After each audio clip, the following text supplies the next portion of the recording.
Welcome to Know Your Candidate podcast. This is an opportunity for candidates from across Tauranga City wards to tell their stories, their experiences, their reasonings in their own words. A format which gives them more than the public debates and profiles that you've seen already. An opportunity for the voter, the ratepayer, future resident to get to know who you want leading the city and, importantly, are they capable of doing so?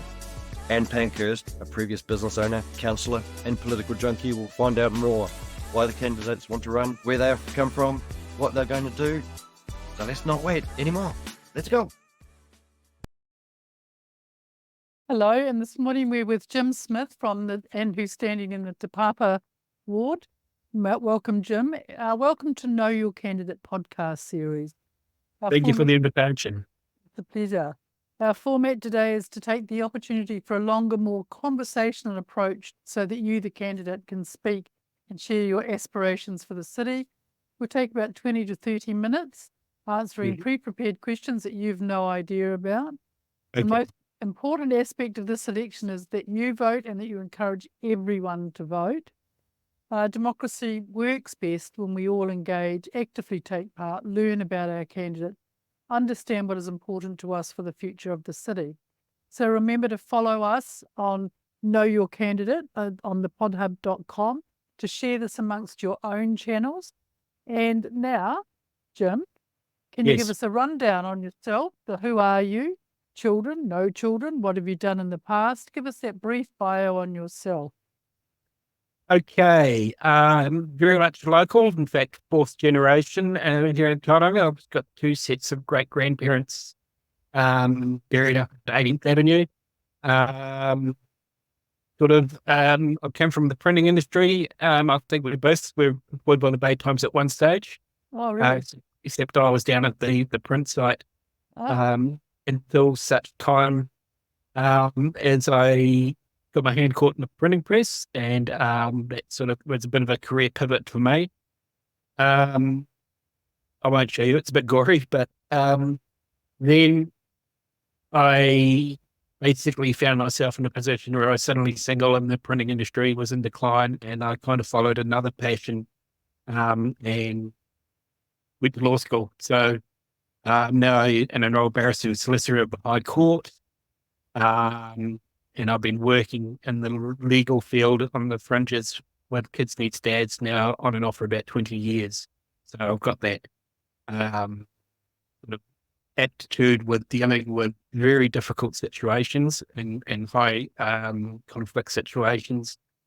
So, I've learned a lot from that with regards to dealing with people, and and that's kind of where I've got the name Mr. Fix-It, because not only at operations level, but I also spent some time in governance where they gave me the name Mr. Fix-It because every time there was a situation that needed to be dealt with, they kind of sent me in. I've got two children. One's 24, the other one's nearly 18, two different mums. The oldest is living the dream on super yachts, and it wouldn't surprise me if the other one follows. That's about it, the elevator pitch. Right. Great. So you just very briefly mentioned governance roles. Yes. So can you explain a couple of those, and what would have been the biggest budget that you've worked with those roles? Well, again, the Kids Needs Dads was probably the main one that I've worked with. That style of charity runs on the smell of an oily rag. It's not a particularly sexy charity, and subsequently also it's not type of those charities we tend to work in the shadows a little bit because of the privacy concerns of their clients. So it's not like we're out there beautifying the community and kind of showcase what we do. The other governance experience is obviously what I picked up at law school.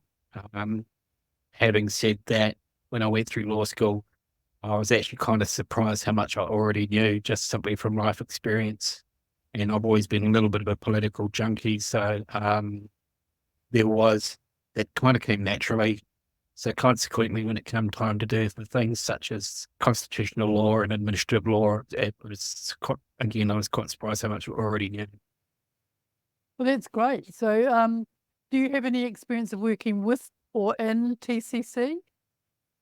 Not directly in council, no. Got Other okay. than, so I'm coming in pretty green on that respect. That's okay. No, it's not a judgment question. It was just kind of understanding, I guess, where people are coming from. Some have want to be involved in council, and some are just going, well, I can see it for the community. So, what do you consider sorry? Oh, sorry, no, I just said it seemed it's getting into governance or politics just seemed like a natural progression because, I've been working in the community and within NGOs for quite some time. And then just bringing in that political administrative experience just seemed like a natural progression. And just on the back of the commissioners, it just seemed the timing was perfect to put my hand up. Right, good. So what do you consider the main role of the mayor and the councillors to be? At least in the first term, and this may sound fairly vanilla, but it's just to bring some stability back. Stability sounds boring, but it's highly underrated. And I just think that, we deserve a little bit of that stability just to basically get good footing to go forward on the back of the commissioners now exiting. So you used the word vanilla. Why do you think your answer was vanilla? Well, again, probably the best, the more the council sort of, how do I put this? Considering the upheaval that we've had in the last few years, I think you need just to basically get back to that stable ground and get back to that performance where everyone's got a good grounding to perform. And it's just, again, it's just that stability, that ability just to basically step off from that point and just get a performing council again. And it's also with regards to my role in that, again, I've been in those positions where I've sort of gone in and it's also the word I coach my clients, if you operate at a high level of conduct, it's difficult to go wrong. Right. Okay. That's good. So the skill set I'd love to drill down on is the ability and experience that you bring in managing complex commercial and political environment. Yes. So what skills and ability do you have and that you'll bring to the table about that? Well, I mean, I've sort of covered it off with regards to the governance side of things and just having that knowledge from, there's a concept that I've sort of picked up in law school, which was quite apt, and it's called oughtness. And without getting too deep into the rabbit hole of what it is, I mean, the clue's in the name. It's what ought to happen. Oughtness, A-U-G-H. Yeah, oughtness, yeah. Right. So it's just basically making sure, again, it's that whole concept around stability, conduct, and just have that ability to sort of bring that to the team. So we obviously we do not want to get into a position where the wheels fall off again. And it's really important to have someone on that team who can bring that concept in and sort of say, hey, well, this is what ought to happen. Right. Okay. Now, if funding for the huge infrastructure spend is one of the biggest issues facing the city, yes, do you have any thoughts or solutions around what that might be? Well, the long-term plan I think needs to be reviewed. It's kind of, it's a great wish list, but it's really a matter of, is it financially sustainable? So I think we really need to go back through that document and review everything. That's not to say we're throwing the baby out with the bathwater. It's basically just to basically have that ability to go through and say, can we afford this? And if we can't, then do we need to defer it?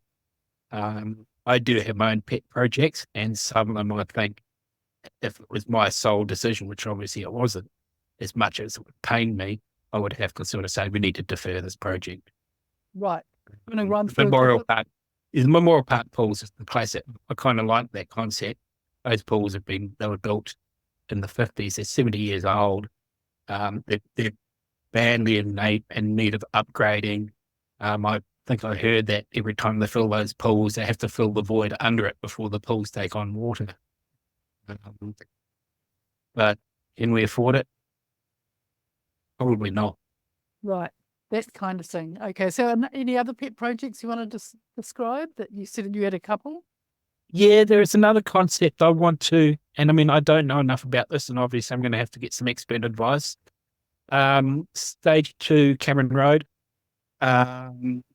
There is possibly the ability to, rather than use Cameron Road as a feeder for Gretton, we could actually use the existing expressway. So, i.e., either push Chadwick Road down into the valley and hook it up to the new interchange that's been built now, or likewise maybe build a new road through from the racecourse entrance and again hook it up. Is it a bad idea? I don't know. I know the terrain and the ground conditions aren't great. I don't know what the budget will be, but I really need someone to tell me and explain to me step by step why it's a bad idea. It's a concept that I've had in the back of my mind for quite some time. How viable it is, it's basically going to have to go through and actually assess the viability of that. We're actually pushed through with stage 2. Okay, that sounds like a good cracker, actually. Given that you govern at large, how do you see the collective action when the decision is made that may or may not sit very well with your ratepayers, or at least some of them? How would you manage that conflict? Well, again, all the councillors will be basically voted on a mandate. There's nothing worse than a politician being voted on a particular mandate and then doing the opposite. It becomes a very career-limiting move, and you won't be basically invited back to the governance table again. So I think if there is a realisation that the new council will be there to rationalise, then that's just going to have to happen. Yep, that's fair enough.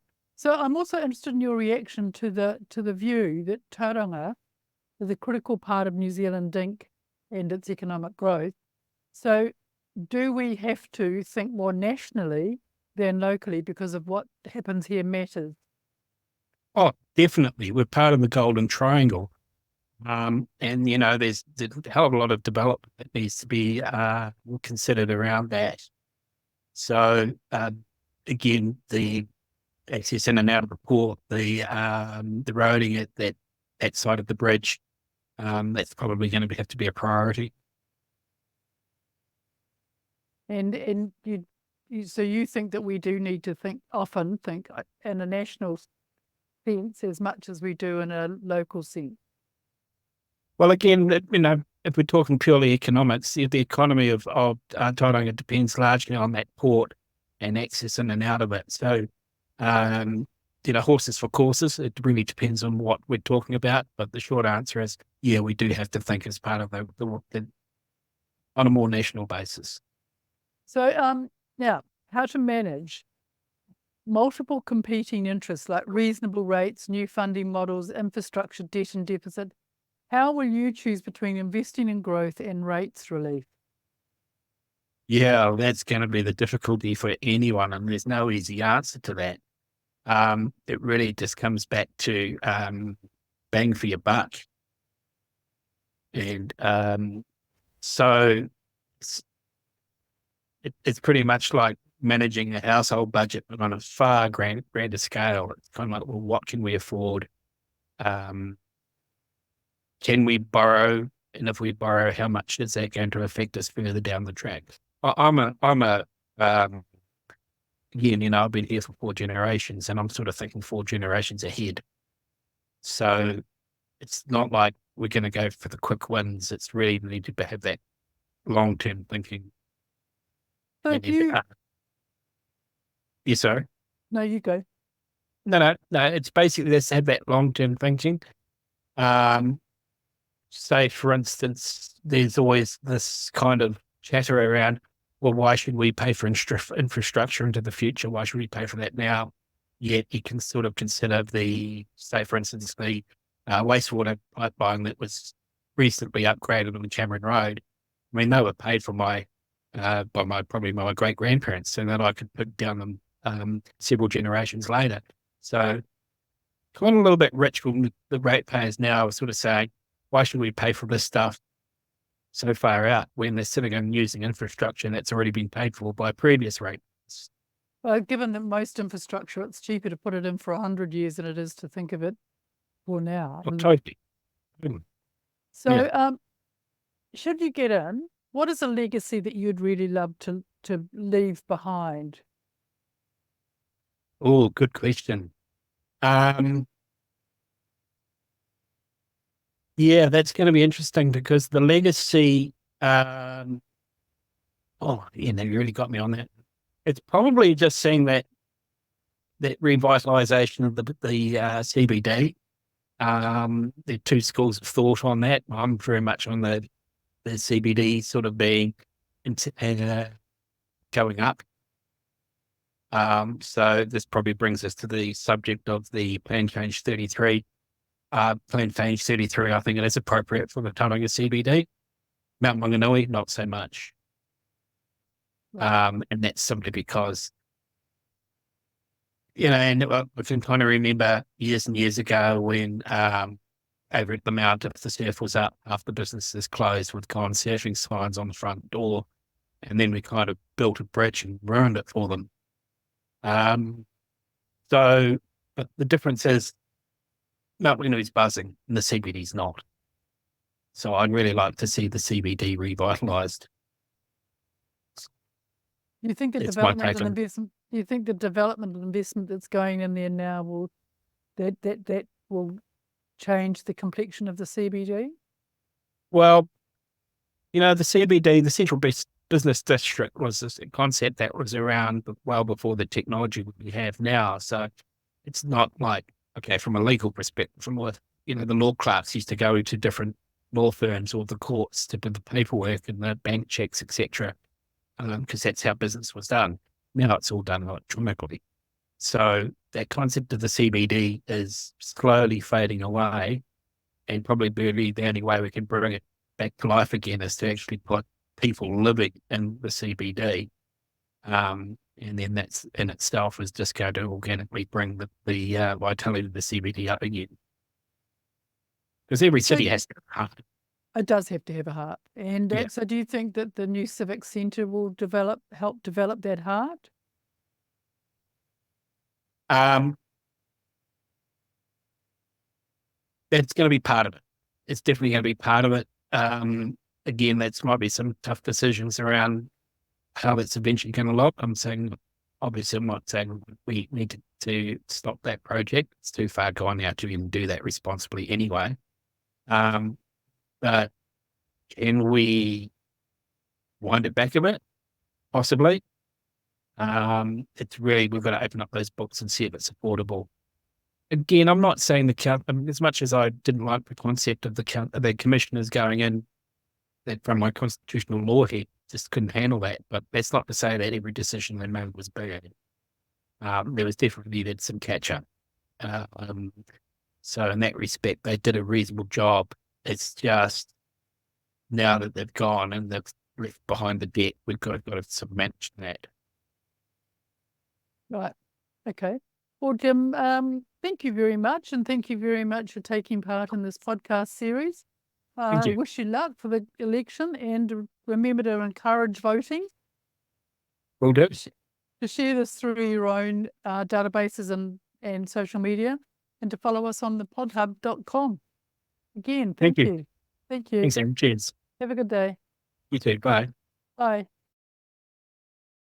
Tune in to the next episode of Know Your Candidate to be informed on who you want to run your city. Got feedback and like to comment your thoughts on the episode? Connect with Know Your Candidate on social.